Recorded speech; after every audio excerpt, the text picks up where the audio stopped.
Hi, welcome to this My Life DVG event, which is presented by Dolce Vita Global. My name is Minja and Zeke. I'm a complementary healthcare professional and a founder of a Key Optima platform. And I'm also interviewing here in this awesome event. And I have an awesome guest today who is called Zeke Vaarala. She is a songwriter, artist, and a radio personality, and of course also my friend. So I'm very happy to invite you in this interview. Welcome, Zeke. Hey, Minja. So nice to see you also from here, from remote view from cold Finland this time. Exactly. Where are you, by the way, right now? I'm in Oulu in northern Finland. It's still snowing outside. No way. That is a spring of Finland, which might be also summer of Finland. Yeah. So yeah, and I've seen you are enjoying swimming in the ice also. Yeah. We call it avanto. I don't do you know there's a word for that? It's like ice diving when you do a hole in the ice and then you just go in there. It's better to go from hot sauna than it's yeah. But actually, by health-wise, it actually isn't, because the cold water will produce inulin, which actually help people who has arthritis, rheumatism, they're suffering these kind of illnesses, and they go every day. So you go without sauna to keep producing this inulin. So actually, it's more healthier if you don't take sauna, but of course it takes more courage. But you feel very alert after. Yeah, for sure. And I've been reading about this Wim Hof method, and yeah, maybe someday I will get to that point also where I can go there without the sauna.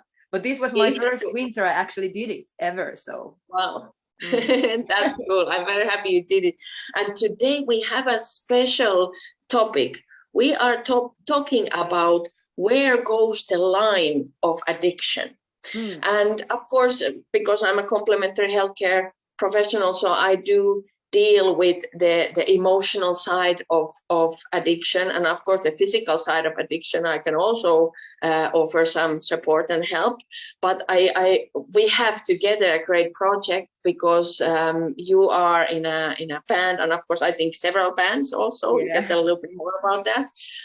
But I just fell in love many songs of Korkea Aika, but especially this Elos song. I'm like repeatedly, sometimes I have these like times that I listen one song and I kind of listen over and over again. And this Elos song, for me, it really explains about the situation when you get like very hopeless, and then, you know, you get addicted because you are kind of in a pain that you want to like numb it.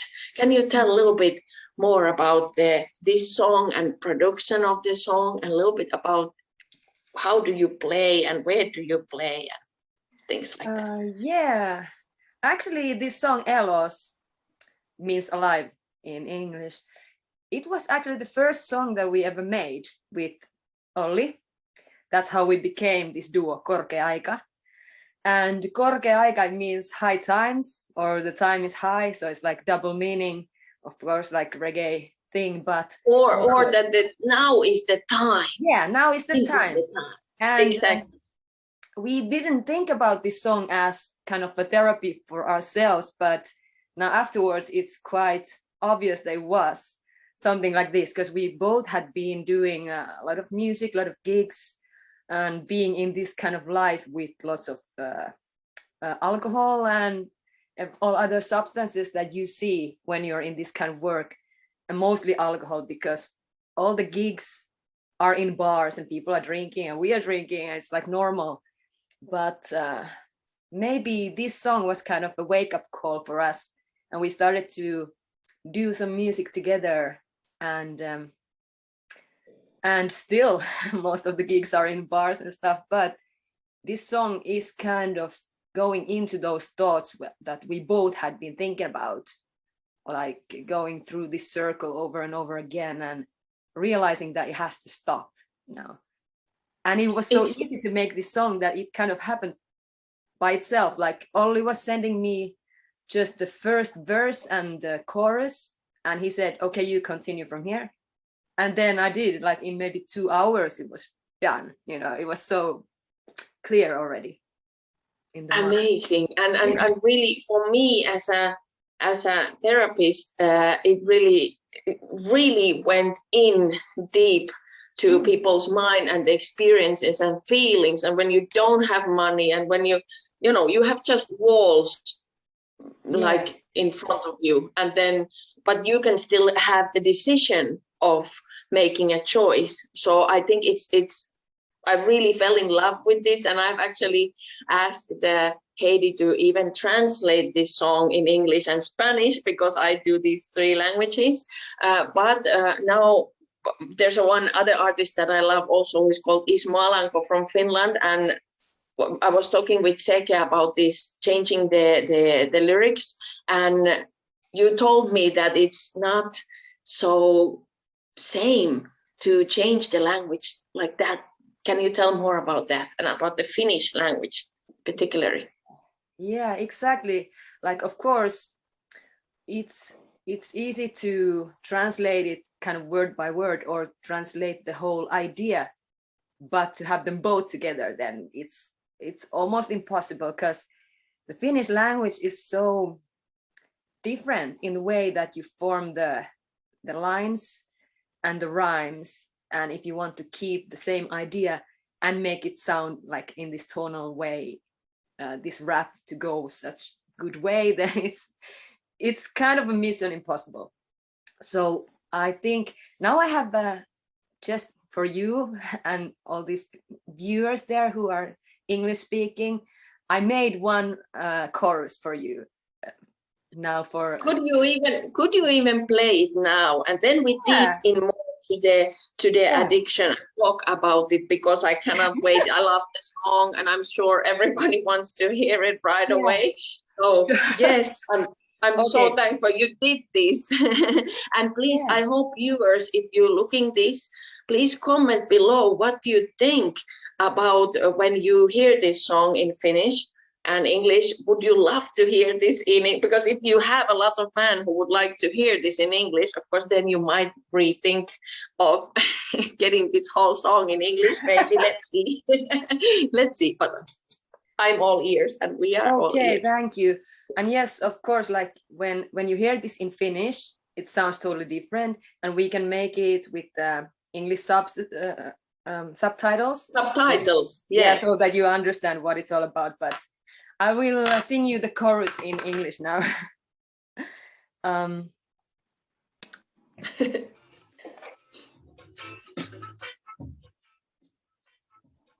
it loud enough? I hope so.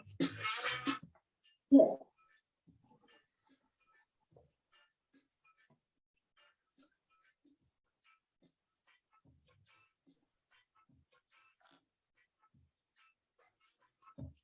Though I'm now alone and it hurts, like the phoenix I rise from the dirt. Alive, alive, I am alive, alive. Finally I'm fine, I feel alive, alive, yeah. It's dark and I dwell in my thoughts, but then again I remember I rock. Alive, alive, I feel alive, alive. Finally I'm fine, I feel alive, alive, yeah. Though I'm now alone and it hurts, like the phoenix I rise from the dirt. Alive, alive, I feel alive, alive. Finally I'm fine, I feel alive, alive, yeah.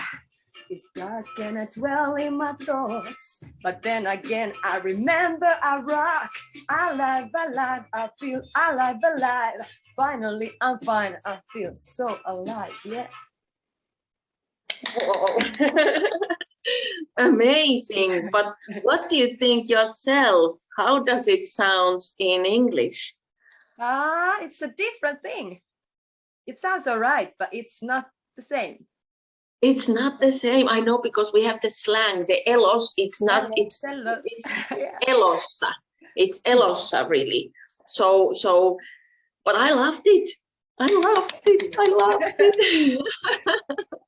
Thank you so much. And as you heard hear the idea about a life. So when we want to talk about addictions, what do you think? Where it comes from? What is the original reason why people get addicted, in your opinion? Then I would tell a little bit of my view, how I would describe it. Yeah, I think there are many reasons, but maybe one of them is something that we learn as we grow up.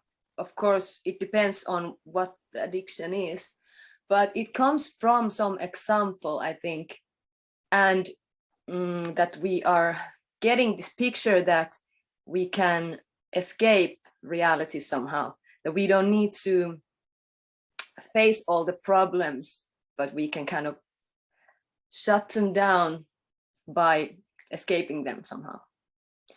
And then it's normal until some point, but then when it goes too far, you start kind of making excuses and denying your habits, then it's difficult.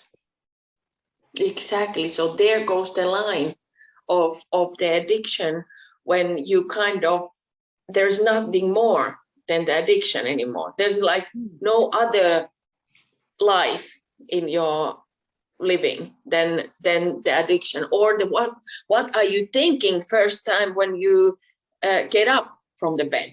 You know, is it cigarette?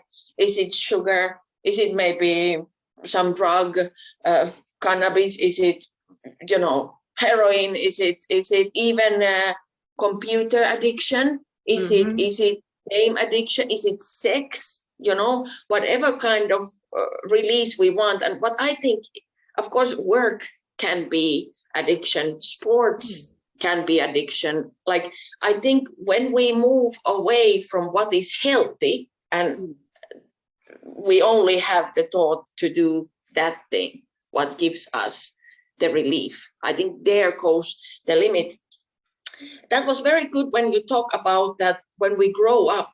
So like our, of course, parents have a lot to do with it. Our society have a lot to do with it. Our schools have a lot to do with it. And because we are like, we are living like in tribes, humans wants to be together and belong into some group. So, and I've been actually talking with another musician here, and I hope I will get him in the live event too here.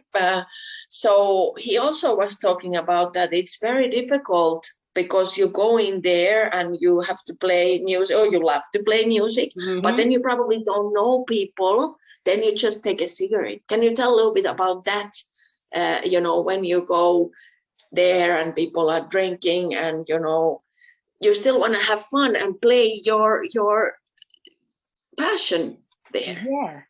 Yeah, well, maybe alcohol is one of those habits that comes with the society, that it's really common to drink, and you are a little bit weird if you don't. And if, especially when you go to bars, you go there to perform, for example. So already when we have the sound check, the bartender is asking like, what do you want to drink? And they're bringing to the backstage and even to the stage, they come with beer, like, here you go. And it's normal. And then you say cheers to everyone, and then you drink even during the gig. And after the gig, of course, you stay there with the people, and yeah, and it's like, it's really normal. And then if you don't, you have to have some kind of a reason, like, oh, I'm driving, or sorry, I'm pregnant, or whatever, but you need to have a reason. Otherwise they'd be like, well, you can have one, you can have at least one. Hey, here, you have to say cheers to everyone and stuff like this.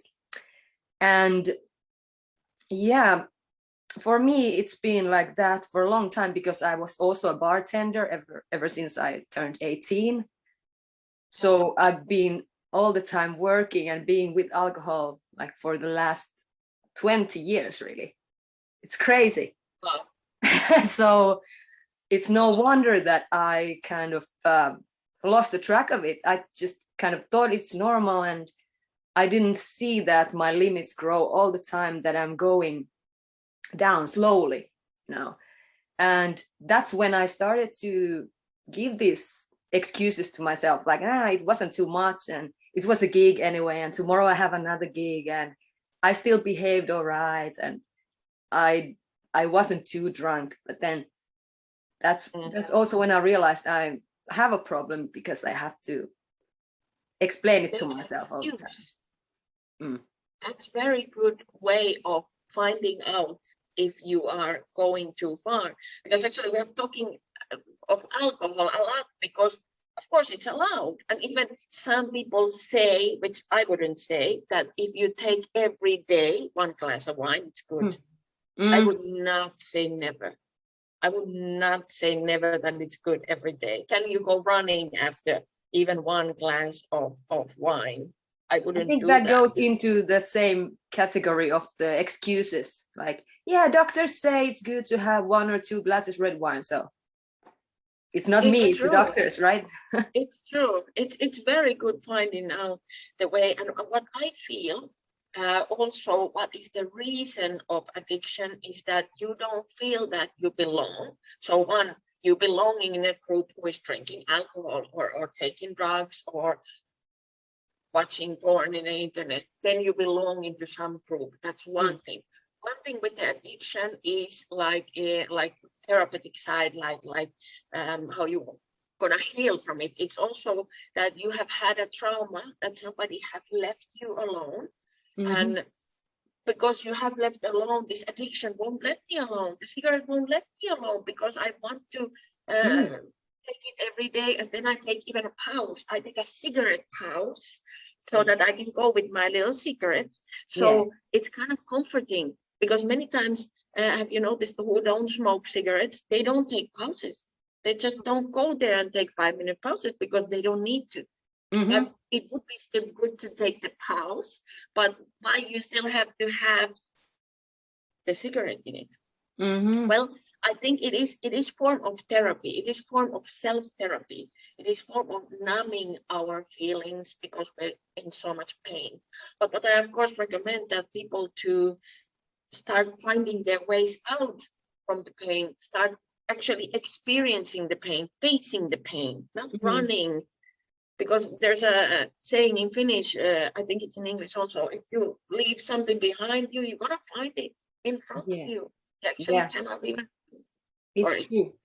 And it's kind of funny that people think this is how it works, that if you have this trauma about being abandoned or not having control of your life, then you think like, I have a control, like I can decide. Now I decide to have a drink, I decide to have a cigarette, like I'm in control of this. But at some point it turns around when you're not in control anymore, but you're addicted to it. So exactly. And it's of course like small steps. I think there's now one parent, and I actually could speak to her. I'm so happy today I speak to her and she listened to me, because what they have started to do with her child is that, okay, you couldn't go in front of the line because you were sad, so I'm going to give you candy. We're going to give now with the candy, I make my child to do things. People don't realize that the sugar is as addicted as heroin. Of course, it doesn't make your child like this, but almost it does the same thing in our brains. So if we really start realizing that, would we give heroin to our children? I don't think so. But even like my parents say, well, give your child a candy. I'm a bad mother if I don't give my child a candy. I'm like a mean mother. So this is how our society works. But when you have given your child a candy, she will always want the candy. She don't want the healthy berries, for example, the dried berries. They doesn't taste anymore. No. So good. So of course, if you are a parent or starting to be a parent, you can start by at least trying to avoid as much as you can sugar. It's one step. But I don't still think everybody's supposed to be without anything that gives them a release. What do you think about this? Because this is so thin line. Of course, we know now that the excuses, then there goes the line. But like how we can live our life, or how you do it going to the gigs, even if you decide that I'm not going to take any alcohol? And how does it make you feel when you say, okay, you can drink, but I won't?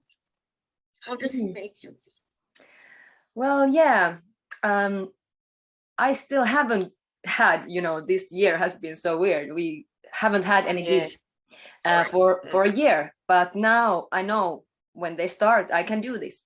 And it feels good because, of course, many artists and performers are a little bit nervous when they have to go up on the stage, and it's normal. It's good to be a little bit nervous. You get the adrenaline and you can do your best possible performance.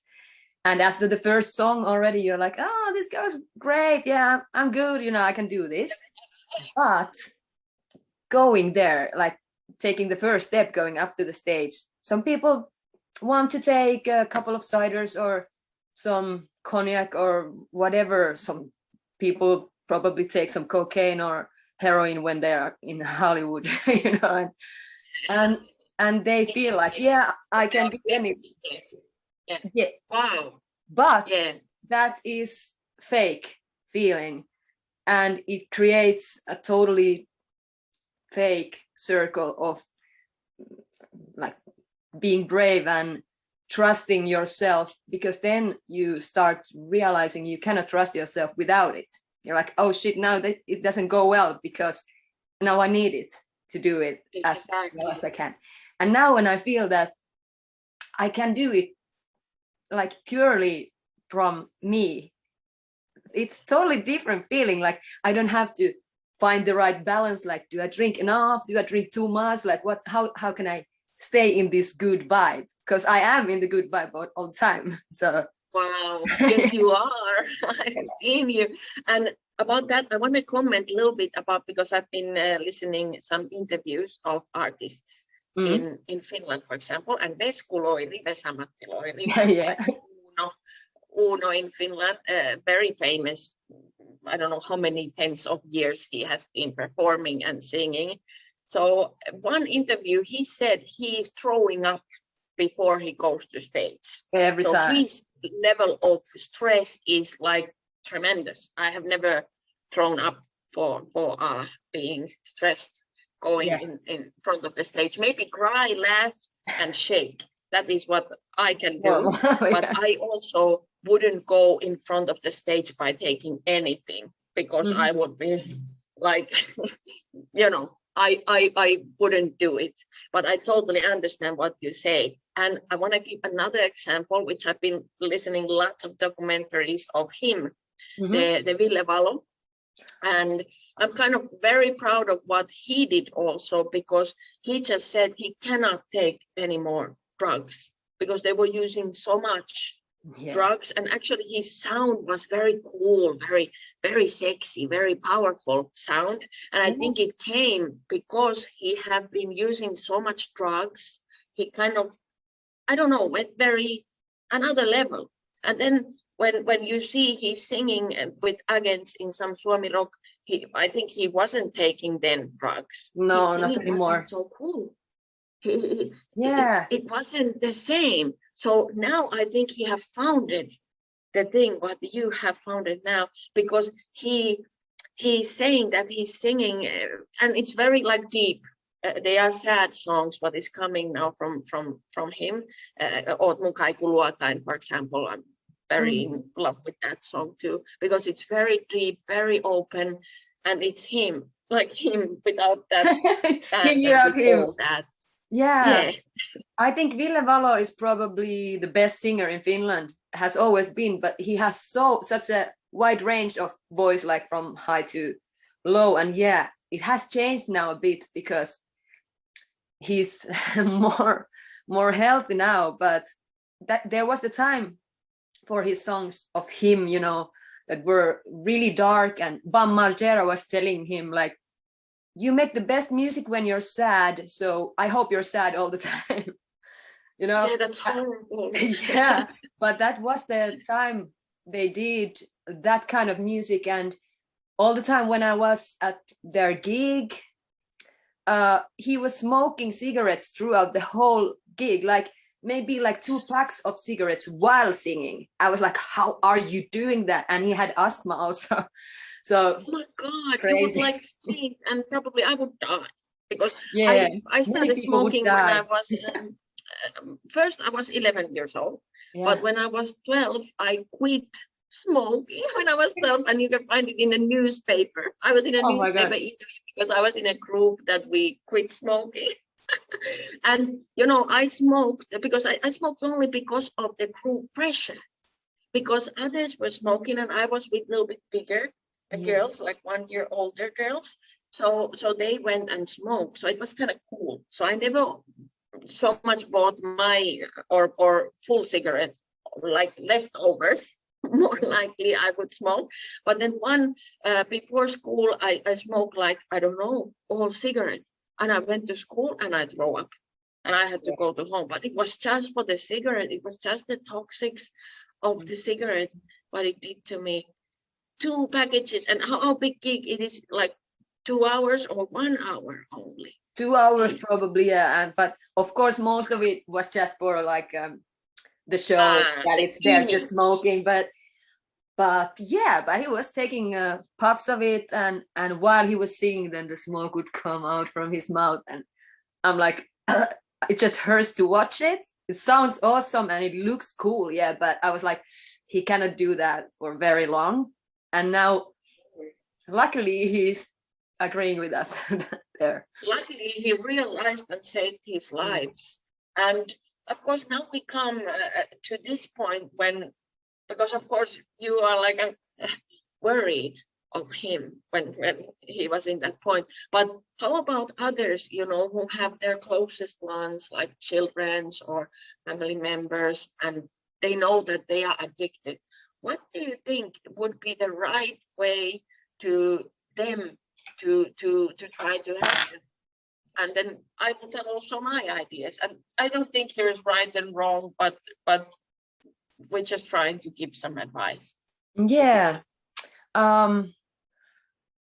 It's really difficult because, yeah, everybody is a unique person and with their unique problems.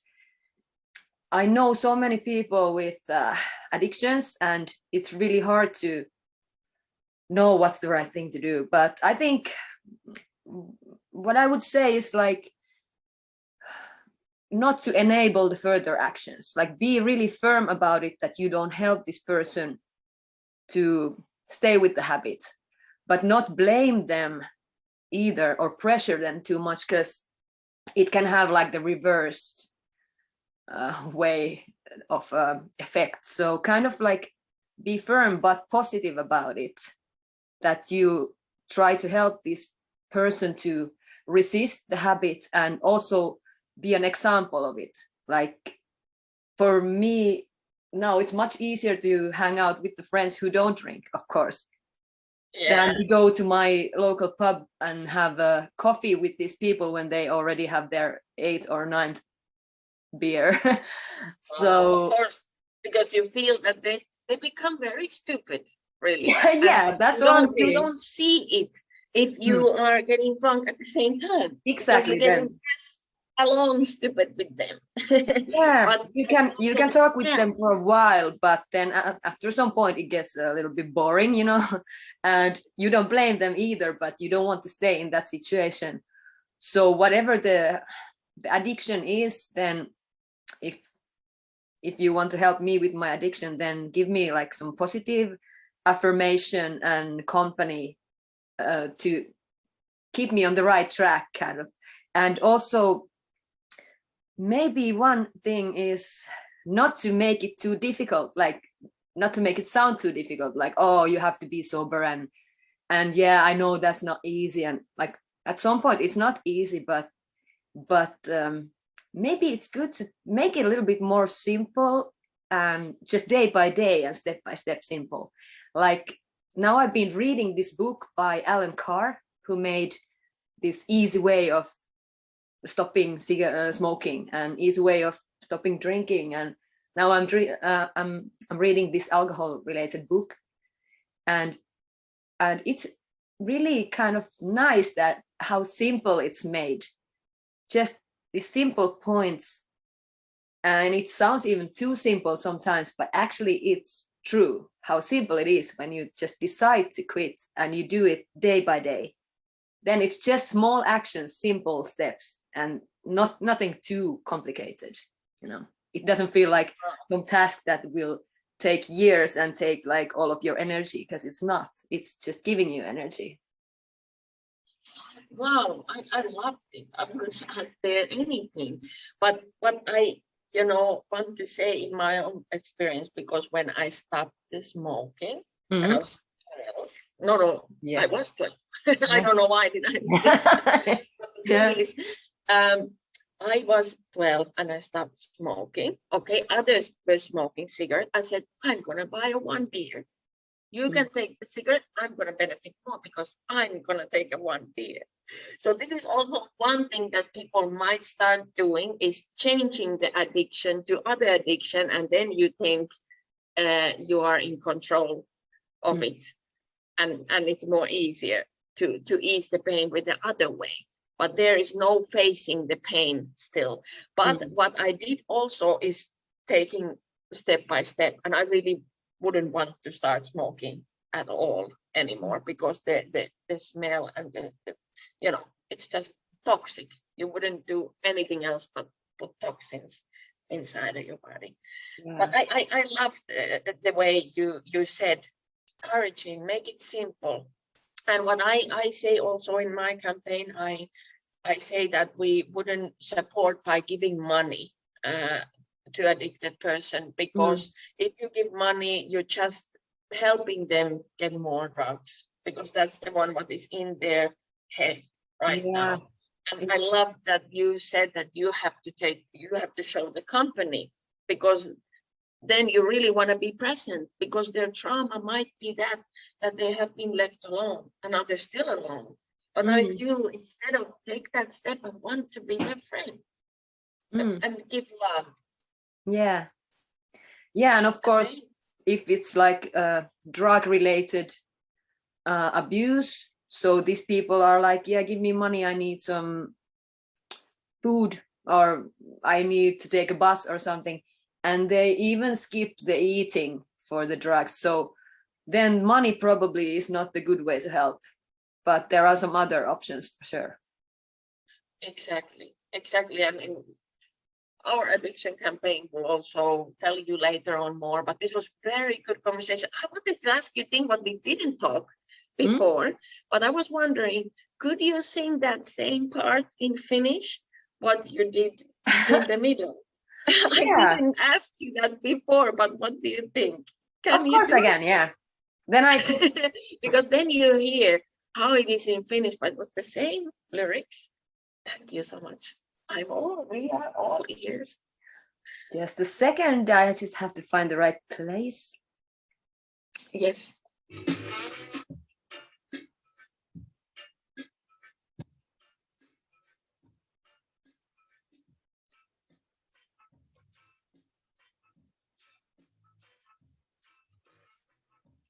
Yksin kipeäkö ja velois, silti pysy vieläkin elos, hani elos, vedos, elos. Kello on taas näissä omis kelois, mut siltikin mä oon vieläkin vedos, hani vedos, elos, hani elos, jo. Yksin kipeä, köyhä ja velois. No siltikin mä oon vieläkin elos, baby, elos, honey, elos, joo. Kello on taas näissä omis kelois, mut silti mä oon vieläkin vedos, baby, vedos. Elos, honey, elos, joo. Quite a difference, yeah? Yeah, it's totally. And of course, because it comes to your heart and you've seen it many times. Of course, the other one, you just learned it like 2 days ago, you did that. Yeah, but it was also how fast you can really do it still. So it was very awesome. That's what the artist can do, really. So I'm very happy that you came today to talk, and we got all our technical problems, we could solve them. And this was very good conversation. I really hope you share this with others, you subscribe to the channel, and I'm sure we will be hearing more of you. And I think we're going to put links to, of course, this song, and please go and listen Korkea Aika more. And you have other bands, other collaborations than Korkea Aika right now? What collaborations you have also? Well, right now I'm actually doing my solo project, but yeah, finally. Finally. Wow. But also, yeah, now the first, the next songs that are going to be released is one song with this band called Autoradio. It's a Finnish, it's a Finnish song as well. It's kind of this power rock ballad song. It's really nice. It's going to be released maybe now in June. And then also I have a song with Blexi from Helsinki. He's doing this kind of like reggae jazz thing, really cool. And we made this summer song, and it's going to be released also in a couple of weeks. Oh my, so I cannot wait to hear it. I hope I can hear. Send me the link so I will send the link all over the place also. Yeah. And I'm gonna listen to it myself. Yeah, and enjoy the sun there. I'm a little bit jealous of the sun, but I hope in England it will come soon as well. I filmed yesterday the commercial for this. I'm gonna put it today on so you can see, because it was calm. This place in Almuñécar, I have never known where it is. I never heard the name. Just suddenly we came here, and this is like heaven. We have 3 different beaches here, and there are rocks. You can go inside the rocks and mountains, and people are doing a lot of that. They walk in the mountains, but I like to stay still. I did Krav Maga 4 times a week, sometimes 5 times a week. Even Sunday, somebody asked, "Can you teach Krav Maga?" And we just, even whatever sandalias I have, we start doing Krav Maga from there. Wow. And then I have a yoga on Monday. It's finish time 1:30, and I do it on live in my Facebook so that people can come and join in. The Krav Maga I don't, because we're moving a lot, and I don't want to break my cameras, and I don't want to worry about it, because I have also my child and everybody that I need to watch. So if somebody wants to be a cameraman, please welcome here. And well, I would. You would, please. So come. You better come. When you come here, please come here. I'll let you know. Take care. It was so nice talking to you. Thank you so much for your time. Thank you. Happiness, love. Love to everyone. Bye. Yeah.